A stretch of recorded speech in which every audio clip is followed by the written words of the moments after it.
It's a clear morning on February 9th, 2001, 9 miles south of Oahu, Hawaii. The Pacific Ocean stretches calm and blue in every direction. On the surface, a white fishing vessel moves steadily through the water, heading home after weeks at sea.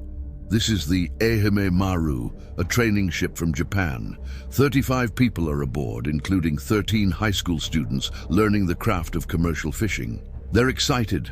After a month-long training voyage in Hawaiian waters, they're finally heading home to their families in Uwajima. But 900 feet below the surface, invisible to those above, a United States Navy nuclear submarine is preparing for a demonstration. 16 civilian VIPs are aboard, guests of the Distinguished Visitors Program. The submarine's captain is about to perform an impressive maneuver, one designed to showcase American military capability. Within minutes, the fate of those aboard the Ehime Maru will change. The question that will haunt everyone involved: how did a routine training exercise turn into an international tragedy? This is the story of the Ehime Maru collision. The Ehime Maru was a 180-foot fisheries training vessel operated by the Uwajima Fisheries High School in Ehime Prefecture, Japan. For decades, the school had sent students on these training voyages, teaching them the skills they would need for careers in Japan's fishing industry.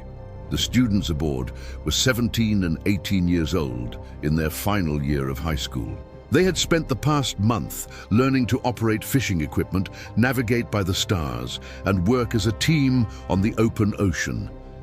It was hard work, long hours, and little sleep. But it was also an adventure, a chance to see Hawaii and prove themselves capable. Among the crew were two teachers, Hiroshi Makizawa and Hiroshi Nishida, who supervised the students and taught seamanship. The ship's captain, Hisao Onishi, was an experienced mariner who had made this voyage many times before. The atmosphere aboard was relaxed. The training was complete. They were going home. In the galley, some students were eating lunch. Others were in the classrooms below deck finishing final reports. A few stood on deck, watching the coastline of Oahu fade into the distance. They talked about what they would eat when they got home, about seeing their families, about graduation just months away. None of them knew that a submarine was directly beneath them, rising fast. The USS Greeneville was a Los Angeles-class nuclear attack submarine, one of the most advanced vessels in the United States Navy.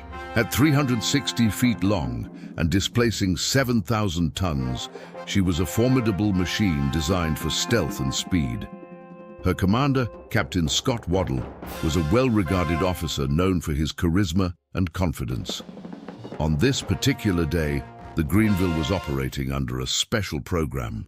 The Navy's Distinguished Visitors Program allowed carefully selected civilians to experience submarine operations firsthand. It was a public relations initiative designed to build support for the Navy's budget and mission.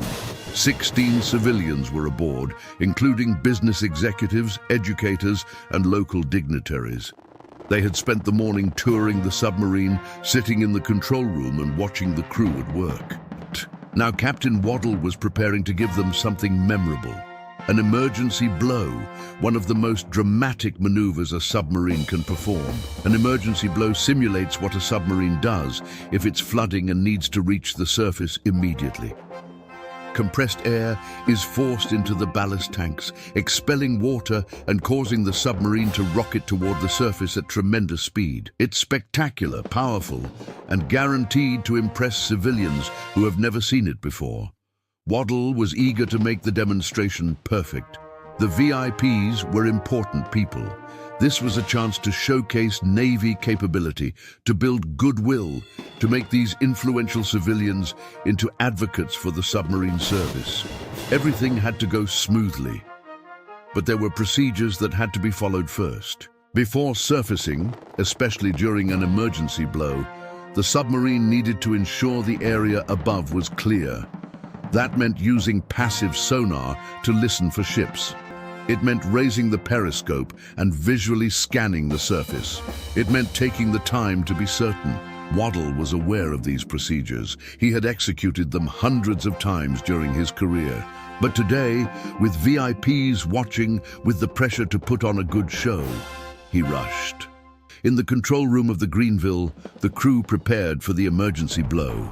The sonar operator listened through his headphones, trying to detect any surface contacts. The equipment showed some activity, but the signals were unclear. There might be a ship above them, or it might be nothing. Waddle ordered the periscope raised.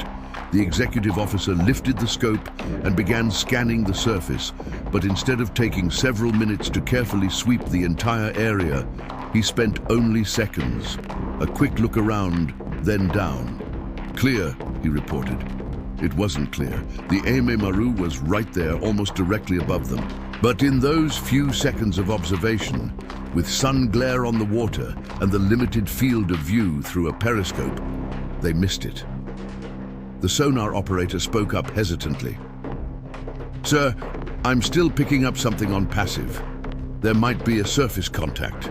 Waddle glanced at the display. The signal was ambiguous, not definitive. He had VIPs waiting. The demonstration was scheduled. In his mind, the quick periscope check had confirmed the area was safe. The sonar contact was probably a false reading, maybe a fishing buoy or debris. "We're clear," Waddle said firmly. "Prepare for emergency blow." The sonar operator didn't argue. Waddle was the captain, an experienced commander. If he said they were clear, they were clear. The culture aboard the submarine, like all military vessels, was one of hierarchy and deference to command authority. What Waddle didn't know, what none of them realized in that moment, was that the Ehime Maru was 900 feet directly above them, and they were about to collide with it at high speed. Waddle gave the order. "Emergency blow. Execute." The crew of the Greeneville moved with practiced efficiency. Valves opened. Compressed air, stored at thousands of pounds per square inch, blasted into the submarine's ballast tanks. Water was expelled violently. The submarine, suddenly buoyant, began to rise. Not slowly, not gradually, like a missile launched from the depths. The Greeneville accelerated upward, her massive hull knifing through the water. In the control room, Waddle and the VIPs watched the depth gauge spin backward. 800 feet, 700 feet, 600 feet. The submarine was rising at a rate of several hundred feet per minute. On the surface, the crew of the Ehime Maru noticed nothing unusual. The ocean was calm, the day was clear. Some students were finishing lunch, others were studying. A few were on deck, enjoying the sun. At 500 feet depth, the Greeneville's upward momentum was unstoppable. At 300 feet, she was still accelerating. At 100 feet, her sail broke the surface, followed by her bow. And then she hit. The submarine's sail, a massive tower of steel rising 30 feet above the hull, struck the Ehime Maru directly beneath the waterline. The impact was catastrophic. The submarine's momentum drove her sail through the ship's hull like a knife through paper. Metal tore. Welds snapped. The ship's structure buckled. Aboard the Ehime Maru, the collision was sudden and violent. The entire vessel shuddered. Students were thrown from their seats. Alarms began to sound. Within seconds, water was flooding into the engine room and lower compartments. Captain Onishi rushed to the bridge, trying to assess the damage. The ship was listing already, tilting to one side as water poured in. He grabbed the radio and transmitted a distress call, but there wasn't time for details. The ship was going down fast. Crew members shouted for everyone to get to the deck, to put on life jackets, to abandon ship. Some students made it up the stairs from the lower decks. Others were already on deck and jumped into the water. Teachers helped students into life rafts. The evacuation was chaotic but swift.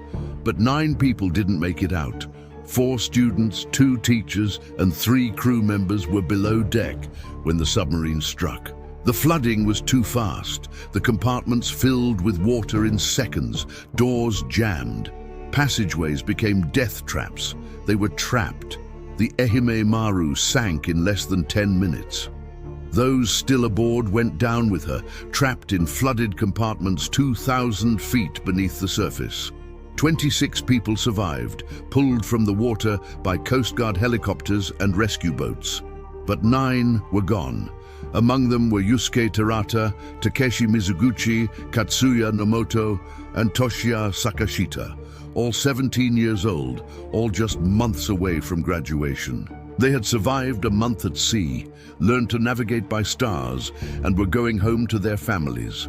Instead, they died in the cold darkness of a flooding ship, crushed by water pressure as the Ehime Maru plunged into the abyss. Aboard the USS Greeneville, Captain Waddle knew immediately that something was wrong. The submarine had struck an object during the ascent. He ordered an emergency return to periscope depth to assess the situation. When the periscope broke the surface, Waddle saw debris in the water. Life rafts, people, and a ship, clearly damaged, beginning to list heavily. His blood ran cold. He had hit a surface vessel. People were in the water. Waddle ordered the submarine to surface fully and render assistance. Crew members emerged from hatches to help pull survivors from the water, but it was already too late for 9 of them. The Ehime Maru was gone, disappeared beneath the waves in a matter of minutes. The Coast Guard arrived quickly, taking over rescue operations. The 26 survivors were brought to shore, some injured, all in shock.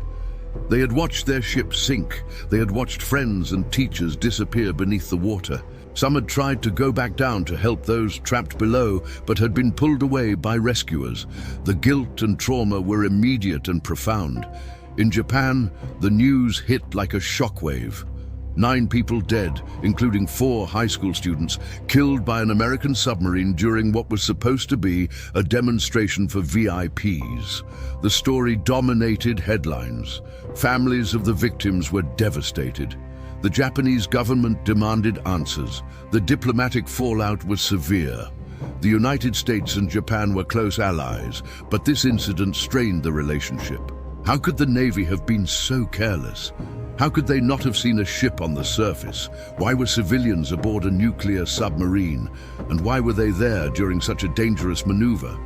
Captain Waddle, who had been a confident, successful officer just hours before, was now the face of a disaster. His career was over. His reputation was destroyed, and he would spend the rest of his life knowing that his decisions had killed 9 people. The Navy's investigation revealed a cascade of failures. Captain Waddle had rushed the pre-surfacing procedures. The periscope observation had been inadequate, just seconds instead of the required minutes. The sonar contact had been dismissed too quickly. The decision to proceed with the emergency blow, despite uncertainty, was reckless. But the investigation also revealed something more troubling. The presence of VIPs aboard had created a culture of showmanship that compromised safety. Waddle had been focused on impressing his guests rather than following procedures. Some of the civilians had even been allowed to operate submarine controls, including the helm and diving planes, which was against regulations.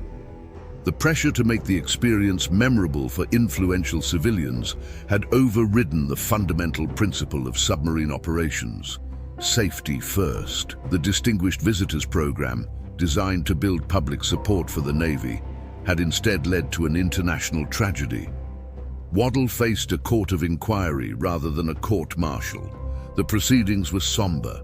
Waddle accepted responsibility for his actions. He acknowledged that he had failed to follow proper procedures, that he had been too eager to impress the VIPs, that he had made assumptions rather than confirming the surface was clear. His punishment was administrative. He was allowed to retire from the Navy with an honorable discharge, but his career was over. He would never command again. For a man who had dedicated his life to the submarine service, it was a devastating end. The Navy suspended the Distinguished Visitors Program indefinitely and implemented new safety protocols for all submarine operations. Periscope observations were mandated to last a minimum duration. Sonar contacts could not be dismissed without definitive confirmation, and civilians aboard submarines would never again be allowed near operational controls. But for the families of the 9 victims, these changes brought no comfort.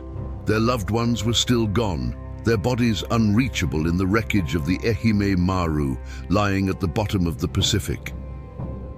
In Hawaii and in Uwajima, Japan, memorials stand in honor of the 9 victims of the Ehime Maru collision. The names are etched in stone. Yusuke Terata, 17, Takeshi Mizuguchi, 17, Katsuya Nomoto, 17, Toshiya Sakashita, 17, Hiroshi Makizawa, teacher, Hiroshi Nishida, teacher, Hisao Onishi, captain, Hirotaka Segawa, chief engineer, Kazuo Nakata, radio operator. The families of the 4 students never recovered their sons' bodies. The Ehime Maru rests in 2,000 feet of water, far too deep for recovery operations. The ship became their tomb, a permanent grave in the cold darkness of the Pacific. Scott Waddell lives today as a private citizen. He has spoken publicly about the accident, expressing remorse and accepting responsibility. He describes the weight of knowing that his decisions killed 9 people, including 4 teenagers who had their whole lives ahead of them. It's a burden he will carry forever. The Ehime Maru collision changed how the Navy approaches public relations and submarine operations. The lesson was clear. Demonstrations, tours, and public engagement programs can never be allowed to compromise operational safety. The desire to impress important civilians, to build support, to put on a good show, must always be secondary to the fundamental responsibility of keeping people safe.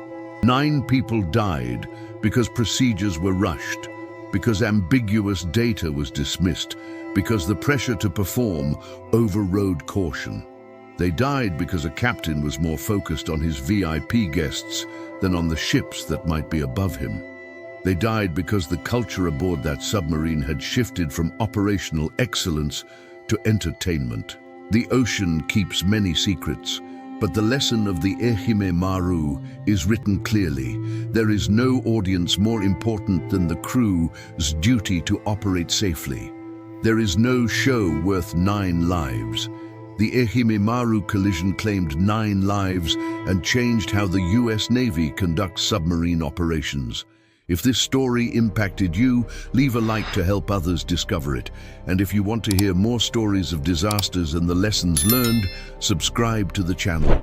New videos every week exploring the incidents that shaped our world.